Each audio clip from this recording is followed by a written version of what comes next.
दिल्ली से चलकर आया हूं, लेकिन ये बड़ी बात नहीं है। बड़ी बात ये है कि मैं आदिवासी परिवार के बीच में आकर के महसूस कर रहा हूं कि मैं अपने ही परिवार से मिलने चला आया। और सच बात यह है कि उस दिल्ली का क्या गुणगान करना जो 150 लोग संविधान को तोड़ने के लिए आंदोलन करें तो पूरे देश में चर्चा होती है, और यहाँ हजारों लोग इस मुल्क के आदिवासी इस संविधान को बचाने के लिए एकजुट है। उस दिल्ली को सुनाई नहीं देता है, हम उसे सुनाने के लिए यहाँ आए हो। और मैं सबसे पहले आप सभी लोगों की इस एकता को, आपकी लड़ाई को सलाम करता हूं। और ये लड़ाई तो कोई आज की नहीं है। हम लोगों को तो पढ़ने लिखने का मौका मिला तो हम लोग भी गलत इतिहास पढ़ते थे। जब यहाँ लोग बता रहे थे कि जहां हम खड़े हैं ये बेड़का जगह है, और इसे बदल करके कैसे बेड़ेश्वर धाम किया गया है और वहां नए नए मंदिर बन गए हैं, ये गलत कर दिया। हमारे इतिहास पर अपना इतिहास आरोपित कर दिया। और हमारे लोग कह रहे थे कि हम इसे उनके नाम से नहीं बुलाएंगे, हम इन्हें अपने नाम से बुलाएंगे कि ये आज भी इस देश के मूल निवासियों की जमीन बेड़का है, और हम अपना इतिहास लेकर के उस इतिहास को गलत साबित करेंगे। और यही काम पूरे देश में हुआ है साथियों। आप तो जागरूक लोग हो, हम आपसे कोई नई बात कहने नहीं आए, हम तो आपसे मिलने आए और मिलकर जा रहे हैं। अभी देखा कई किलोमीटर तक लोग अभी पैदल चले आ रहे हैं, अपने पैसे से आ रहे हैं। ये बस में ट्रक में भरकर लाई गई पैसा देकर भीड़ नहीं है, ये अपने वजूद के लिए आई भीड़ है। तो हमारे पास तो ये बात की मौका है, भवन जी और तमाम लोगों ने ये मौका दिया कि हम आपसे हिम्मत लेकर जा रहे हैं। और जितनी भी कोशिश हमारी है दिल्ली में खड़े होकर ये बात कहेंगे और लड़ेंगे कि संविधान विरोधी तमाम लोग, यह बात आप खोलकर देख लो कि इस मुल्क के एससी, एसटी, ओबीसी संविधान को मानने वाले भी एकजुट हो गए हैं और तुम्हें देश को बर्बाद नहीं करने देंगे। तो पहली बात यही कि साथियों एकजुट होने का वक्त है। मैं तो आदिवासी समाज से आता भी नहीं, मैं तो ओबीसी समाज से आता हूं। ओबीसी मतलब जानते हैं, और मुझे पता चला है कि इस कार्यक्रम में ढेर सारे ओबीसी भी आए हुए हैं।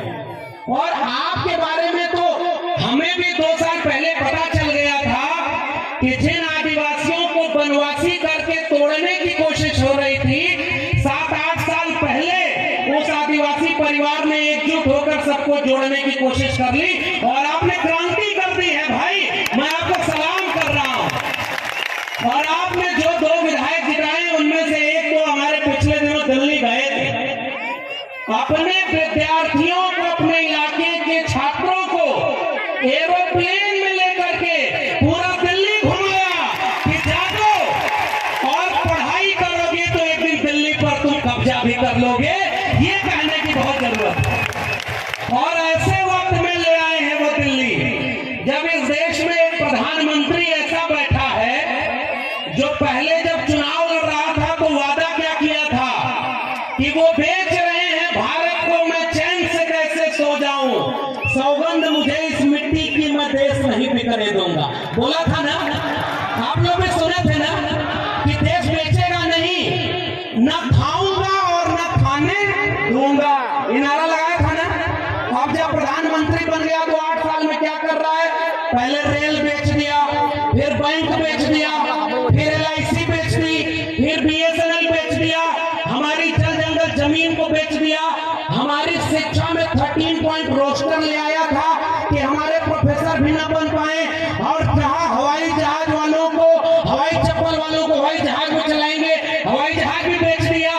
पूरा देश बेचते बेचते अपने दोस्त को दुनिया का दूसरा अमीर आदमी बना दिया और पूरे देश को नीलाम कर दिया है।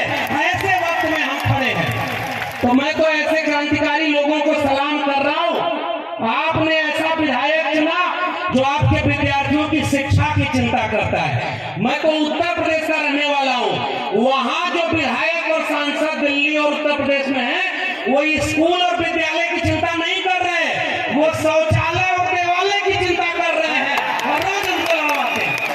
अब एक बात बताओ, आप इस मुल्क के मूल निवासी कौन? ये हम लोग हैं ना।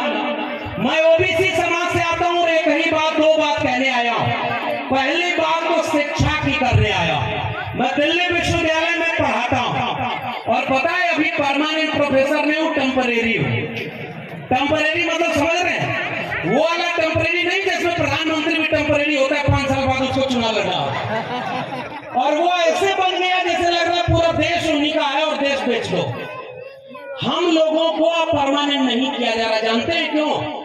जब तक इस देश के एससी, एसटी और ओबीसी, अभी हमारे पूर्व के विधायक साहब बोल रहे थे ना, जो नीचे था उसको ऊपर करना है और ऊपर वाले को। और मुझे पता चला कि बेड़का जहां पर ये कार्यक्रम हो रहा है, देश में बुलडोजर चल रहा है संविधान के ऊपर और लोगों को घरों को गिरा रहा है। बेड़का में कुछ दिन पहले बुलडोजर चल रहा था जमीन बराबर करने का, चल रहा था ना। हम भारत के संविधान को आगे रखकर इस देश की जाति व्यवस्था, जिसमें कोई मुख से पैदा हुआ, कोई भुजाओं से पैदा हुआ और अपने को ऊपर रख करके देश को बर्बाद किया, हम इस देश के एससी, एसटी, ओबीसी आज आओ संकल्प लें कि एक बराबर जमीन बनाएंगे और कोई बड़ा और कोई छोटा इस देश में नहीं होगा। भाई इस देश को बनाया हमने, इन बंजर जमीनों को उपजाऊ बनाया हमने और हमारे पुरखों की तो तस्वीर लगी है साहब, बाबा साहब डॉक्टर अंबेडकर और बिरसा मुंडा, टंटिया मामा, जयपाल सिंह मुंडा, सिद्धू कानू, तिलका माझी, अगर ये न होते तो ये देश ऐसा कभी नहीं बनता।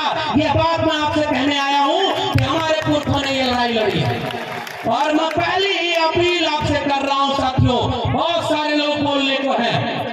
इस देश के सबसे पुराने इलाकों में से एक, सबसे पुराने बाशिंदे आप हैं ना और आपने इस मुल्क को बनाया है ना, तो एक बात बताइए, आपके बच्चों के भविष्य को अगर कोई बर्बाद कर रहा है तो आप उसे बर्बाद होते देखेंगे क्या? क्या अपने बच्चों के भविष्य को बर्बाद करने देंगे क्या?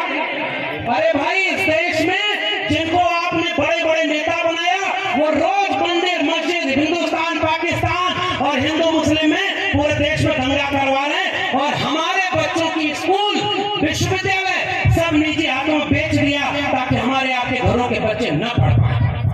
इसलिए इस देश के मूल निवासी भाइयों, मैं आपसे एक अपील, एक गुजारिश करने आया हूं, भूखे रहना, प्यासे रहना, एक कपड़ा कम पहनना, आप घर में एक रोटी कम बनाना, लेकिन हाथ उठाकर बताओ आप अपने बच्चों को पढ़ाओगे कि नहीं पढ़ाओगे?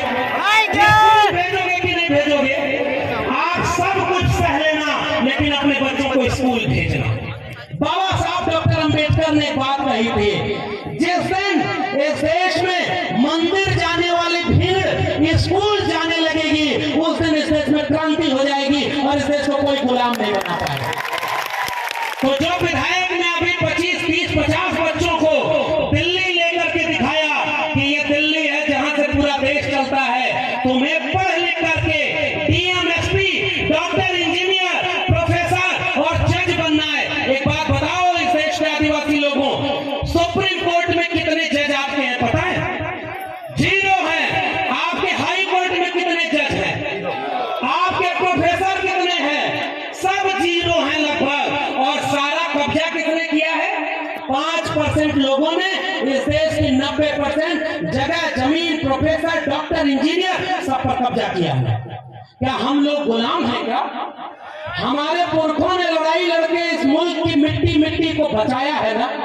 मुझे याद आता है बिरसा मुंडा का वो गुलाम, जब उन्होंने कहा था कि हमारी चल जंगल जमीन पर हमारा हक है और जितने बाहर से आए हैं, चाहे वो अंग्रेज हो, चाहे वो यहाँ के सामंती जमींदार हो, वो सब टिकू हैं और इन टिकुओं के खिलाफ हम उन्मूलन करते हैं और अपने मूल निवासियों के हक के लिए लड़ेंगे। बिरसा मुंडा ने क्या इसीलिए लड़ाई लड़ी थी कि आज 75 साल बाद इस मुल्क के सुप्रीम कोर्ट में आपके जज ही ना हो? आप, मैं दिल्ली विश्वविद्यालय से आया हूं भाई, और आपसे कहने आया हूं कि आपके प्रोफेसर वहां नहीं है। 92 कॉलेज दिल्ली यूनिवर्सिटी के हैं, उसमें से एक भी कॉलेज का प्रिंसिपल कोई आदिवासी नहीं है। ये किसका देश है भाई? न जज हमारे, न वकील हमारे, न डॉक्टर हमारे, न इंजीनियर हमारे, और रोज ये कहते हैं हिंदू मुस्लिम के खिलाफ लड़ाने के लिए। अरे हमारे पुरखों को जब मौका मिला, सिद्धू कान्हू तिलका मांझी को, बिरसा मुंडा जयपाल मुंडा को, अंग्रेजों के खिलाफ भी बगावत की थी। आज वो लोग शासन कर रहे हैं जो अंग्रेजों से माफी मांगते थे। पहचाने कि नहीं? अंग्रेजों से माफी मांगते थे ना। अंग्रेजों से जो राजा महाराजाओं के इतिहास पढ़ाया जाता है। और हमारे यहाँ खड़ी गम्मो कहते हैं, मूंछ पर राजस्थान को ताव देते हुए कहते हैं कि राजपूताना शान है। अरे भाई, तुम्हारी तलवार को जंग लग गया था क्या जब इस देश को सब गुलाम बना रहे थे? और आज तुम झूठा इतिहास पढ़ाते हो केवल राजपूताना किस बात का? अगर इस देश के मूल निवासी न होते तो ये भारत हमेशा गुलाम बना रहता। हमने लड़ करके इस मुल्क को आजाद बनाया है। और इसलिए मैं आपसे केवल गुजारिश कर रहा हूं, एक तो ये बात मान कर चलो। आप बताओ, आपके सरकारी स्कूल बर्बाद हो गए कि बचे? बर्बाद हो गए कि नहीं? आपके सरकारी स्कूल में मास्टर जितने होने चाहिए उतने हैं क्या? वहां बिल्डिंग है क्या? वहां पानी शौचालय है क्या? स्कूल बर्बाद कर दिया।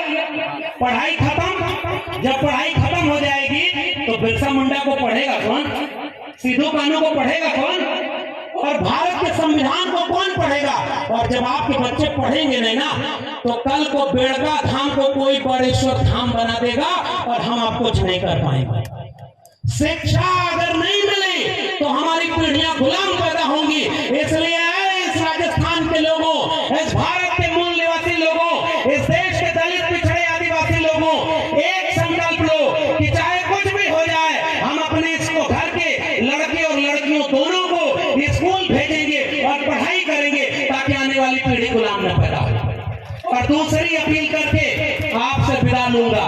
वो दूसरी अपील केवल इतनी है कि एक चीज, डॉक्टर अंबेडकर को हम क्यों मानते हैं? अभी एक गाना बज रहा था, आनंद राय साहब बैठे हुए हैं। हम लोग बहुत पहले इनको सुनते थे कि भाई मध्य प्रदेश में कोई घोटाला हुआ, वहां वो विसल ब्लोअर हैं, जान जोखिम में लेकर के लड़ाई लड़े, और पता चला जो घोटाला करते रहा वो अमीर बनते रहा, देश को बेचते रहा, और हमारे लोगों का हक खत्म हो गया ना।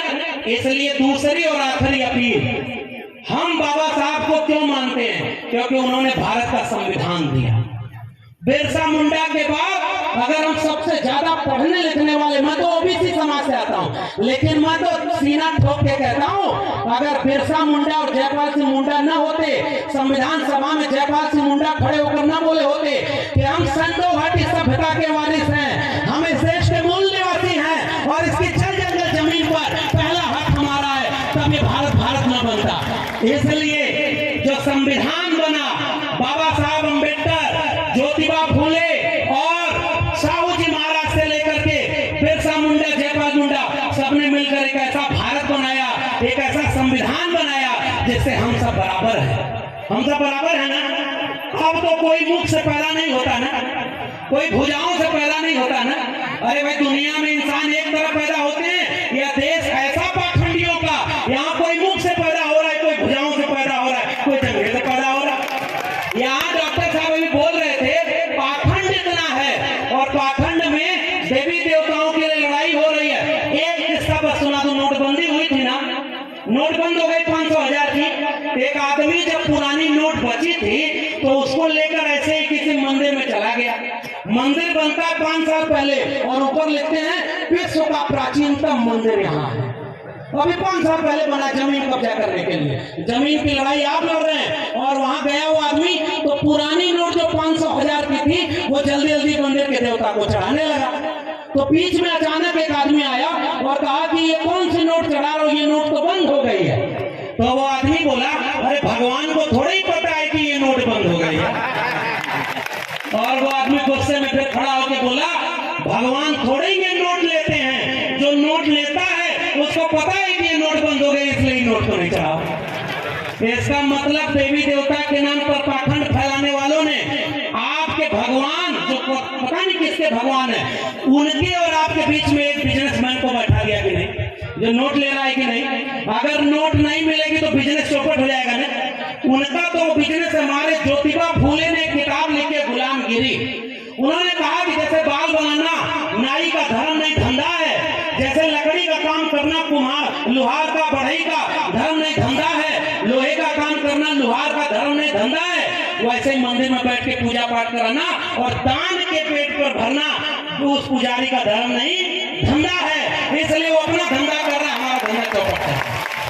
आज ये आखिरी अपील है आदिवासी परिवार के लोगों, आपसे हमें हिम्मत मिली है। दिल्ली वाले आपको नहीं दिखाएंगे, लेकिन मैं आपसे एक भरोसा कर रहा हूँ, मैं लौट कर दिल्ली जब जाऊंगा तो दिल्ली के मीडिया वालों से पूछूंगा और अपने सोशल मीडिया प्लेटफॉर्म से ये बात लोगों के सामने रखूंगा कि भारत की राजधानी दिल्ली में 10 लोग भारत का संविधान जलाए, उन पर मीडिया चर्चा की। ये हजारों लोग भारत का संविधान बचाने के लिए आए हैं, तुम्हारी मीडिया में क्यों इसकी खबर नहीं है? ये मैं सवाल पूछूंगा उनसे।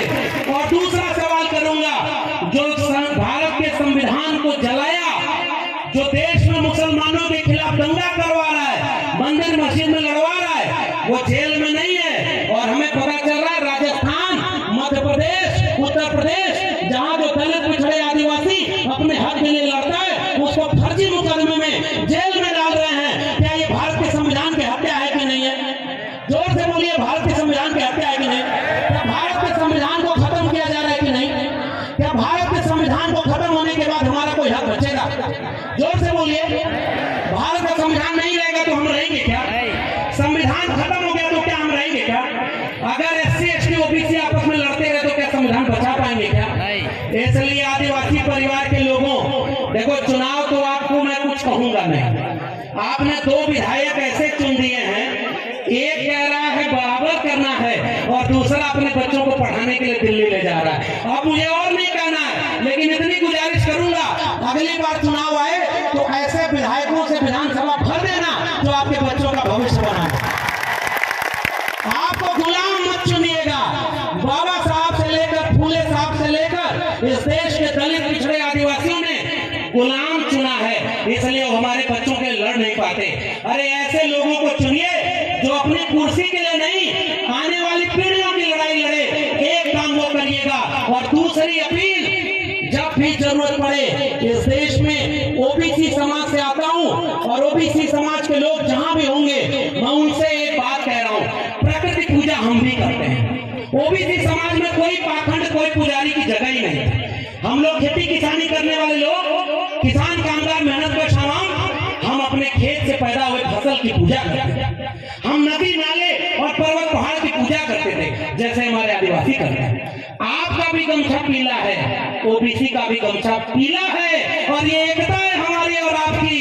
अब उसके साथ ये जो नीला गमछा है बाबा साहब के बच्चों का, ये पीला और नीला गमछा, ये जानते हैं क्यों एक है? क्योंकि हम सब पाखंड के विरोधी हैं। हमें मंदिर से मतलब नहीं, ये मंदिर वैसे भी इस देश में कम नहीं था। इस देश में गली गली में मंदिर था, और मंदिर से हमारे बच्चों का कल्याण तो नहीं हुआ, भारत के संविधान से हुआ ना।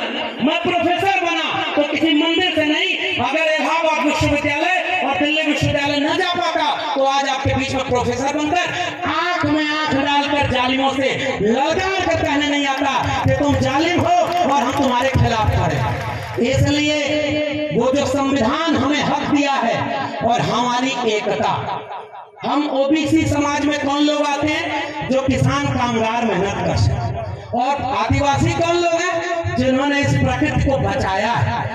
अगर इस देश में आदिवासी न होगा दुनिया में, तो ये कब की दुनिया तबाह हो होगी और जल जंगल जमीन कभी बचता नहीं। अगर जल जंगल जमीन बची है तो आदिवासियों के लिए बची है, आदिवासियों ने उसे बचाया है। एक बात कहूंगा राजस्थान के लोगों, भारत का नक्शा कभी उठाइए, 3 नक्शा लीजिए। पहले नक्शे में भारत का भूगोल बनाइए, जहां पहाड़ नदी नाले होंगे, जहां सबसे ज्यादा खनिज संसाधन होगा, वहीं आदिवासी होगा।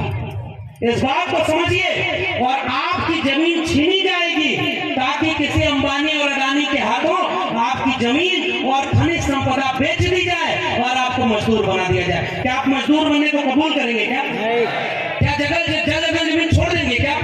और वही जगह जमीन तो हमारी ओबीसी की भी लड़ाई है। अगर खेत नहीं होगा तो इस देश का ओबीसी भी कुछ नहीं कर पाएगा। तो जल, जंगल, जमीन और आत्मसम्मान की लड़ाई एससी, एसटी, ओबीसी के 90% भारत की लड़ाई है। हम 90% हैं। और अभी एक नारा लगाता, वही नारे लगाकर अपनी बात करूंगा कि जय जोहार का नारा है, भारत देश हमारा है। तो जय जोहार का नारा है, भारत देश हमारा एक है। नारा और दिल्ली में हमने लगाया था, एक तीर एक कमान, आदिवासी एक समान, तो एक तीर एक कमान। आदिवासी एक। तो इस बात को मैं आपके सामने दो ही बात किया, शिक्षा और स्कूल बचाइएगा, भारत के संविधान को बचाइएगा और इस मुल्क के 90% लोगों, आओ एकजुट होकर के इस देश में 90% हम कमेरा लोग हैं, 10% लुटेरा लोग हैं जो देश को लूट रहे हैं। उन लुटेरों के खिलाफ हमारी जंग जारी रहेगी। बहुत बहुत धन्यवाद। जय भीम, जय मंडल, संविधान जिंदाबाद, इंकलाब जिंदाबाद, उल गुलाम जिंदाबाद। बहुत बहुत धन्यवाद प्रोफेसर साहब। आपने आज वाकई हम लोग